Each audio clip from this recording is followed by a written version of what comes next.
Today, we're going to focus on how particular hormones influence our energy levels and our immune system. If you're somebody who has challenges with sleep, or you're somebody who has challenges getting your energy level up throughout the day and getting your energy level down when you want to sleep, today's episode is also for you. And we're going to talk about the immune system and how to enhance the function of your immune system. There's a biological mechanism that's very important if you want to do those things. Increase energy and your immune system on demand. Learn to buffer stress on demand in real time. And it means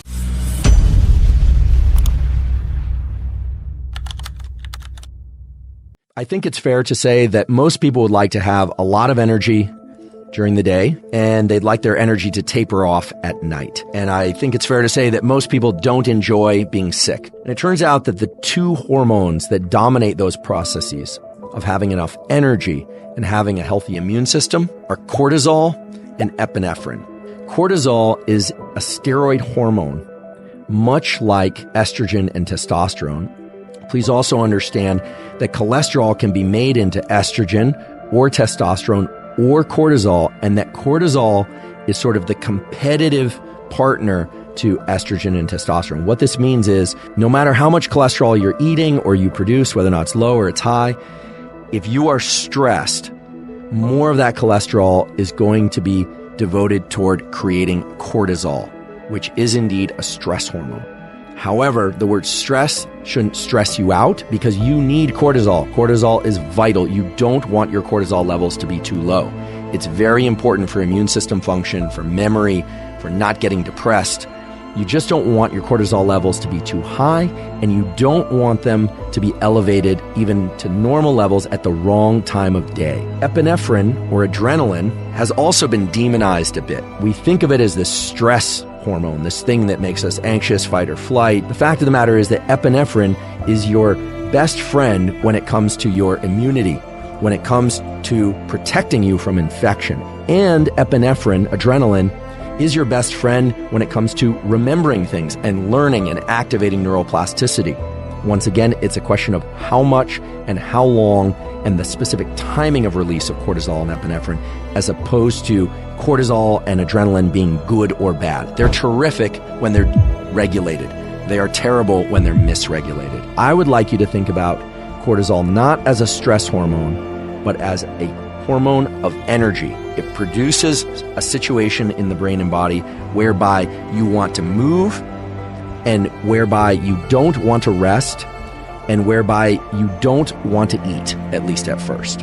When you sense a stressor with your mind, or your body senses a stress from a wound or something of that sort, a signal is sent to neurons that are in the middle of your body. They release norepinephrine very quickly. It's almost like a sprinkler system that just hoses your body with epinephrine. That will increase heart rate, will increase breathing rate. It will also increase the size of vessels and arteries that are giving blood flow to your vital organs. You also release adrenaline from your adrenals, and you release it from an area of your brain called locus ceruleus, and that creates alertness in your brain. So the first tool is to make sure that your highest levels of cortisol are first thing in the morning when you wake up. One way or another, every 24 hours, you will get an increase in cortisol. It's to stimulate movement from being asleep, presumably horizontal, to getting up and starting to move about your day. The best way to stimulate that increase in cortisol at the appropriate time is that very soon after waking, within 30 minutes or so after waking, get outside, view some sunlight. Even if it's overcast, get outside, view some sunlight, no sunglasses, because in the early part of the day, you have the opportunity to time that cortisol release to the early part of the day. It will improve your focus, it will improve your energy levels, and it will improve your learning throughout the day. Now, throughout the day, you're going to experience different things. Most of you are not spending your entire day trying to optimize your health. Some of you might be, but most of you have jobs and you have families and you have commitments. Life enters the picture and provides you stressors. Those will cause increases in cortisol and epinephrine. The key is these blips in cortisol and epinephrine need to be brief. You can't have them so often or lasting so long that you are in a state of chronic cortisol elevation or chronic epinephrine elevation. This system of stress was designed to increase your alertness and mobilize you towards things, get you frustrated, and provide the opportunity to change behavior. And the reason it works is that cortisol, when it's released into the bloodstream, it actually can bind to receptors in the brain. It can bind receptors in the amygdala, fear centers, and threat detection centers, but also areas of the brain that are involved in learning and memory and neuroplasticity. And this is why I say that neuroplasticity, the brain's ability to change itself in response to experience, is first stimulated by attention and focus, and often a low-level state of agitation. Understand that, and you won't be quite so troubled about the little stress increases that you experience throughout the day. There are ways to leverage stress, epinephrine and cortisol, in ways that serve you, and to do it in a deliberate way.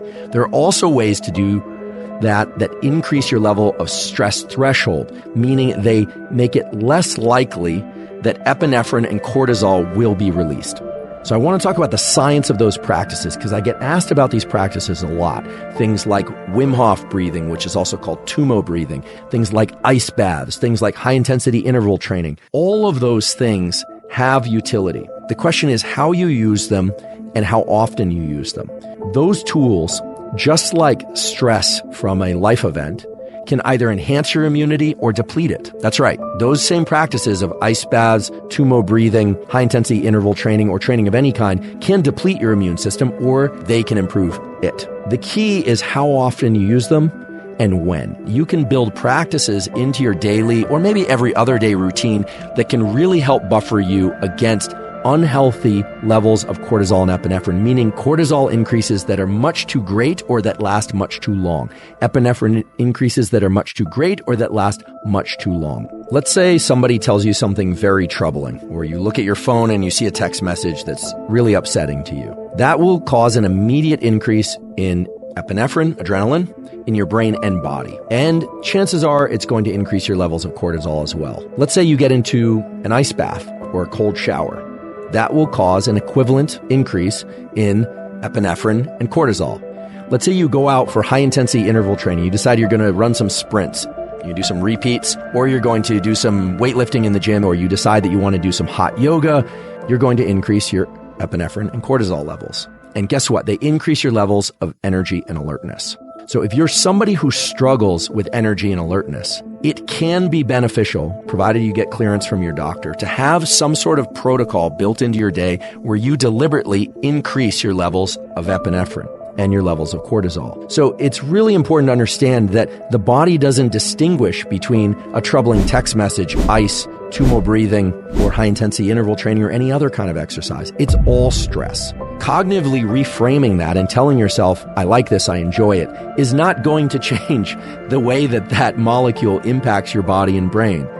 I sort of chuckle because people would love to tell you that all you have to do is say, oh, this is good for me. No, what it does to tell yourself that it's good for you or that you enjoy it is that it liberates other molecules like dopamine and serotonin that help buffer the epinephrine response.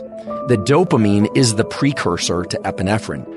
Epinephrine is made from dopamine. And that's why if you tell yourself you're enjoying something, and because dopamine is so subjective, that you can, in some ways, as long as you're not completely lying to yourself, you can get more epinephrine, you get more mileage or more ability to push through something, and you can sort of reframe it. But it's not really cognitive reframing. The cognitive part is the trigger, but it's a chemical, dopamine, giving you more epinephrine, a bigger amplitude epinephrine release, and it gives you some sense of control.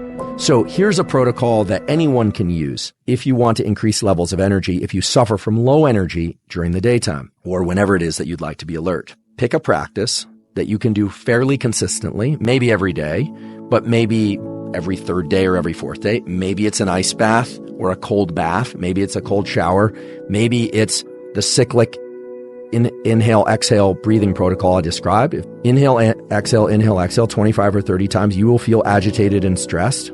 That's because you're releasing adrenaline in your body, and that's because you're releasing norepinephrine in your brain, and you'll be more alert. But what we're talking about here are ways to increase energy and to teach our brain and body, to teach ourselves how to regulate the stress response. So in addition to the benefits of the actual practices, what we're talking about is building a system so that when you experience increases in epinephrine and cortisol from life events, you're able to better buffer those. And we are also talking about ways that you can increase energy overall. There's a biological mechanism that's very important if you want to do those things. Increase energy and your immune system on demand. Learn to buffer stress on demand in real time. And it means taking these protocols and making one small but very powerful adjustment in how you perform them. Cortisol, as I mentioned, is released from the adrenals. It can have action both in the body and in the brain. Cortisol can cross the blood-brain barrier. Epinephrine cannot. That's one of the reasons why it's released both from the adrenals in your body and released from this brainstem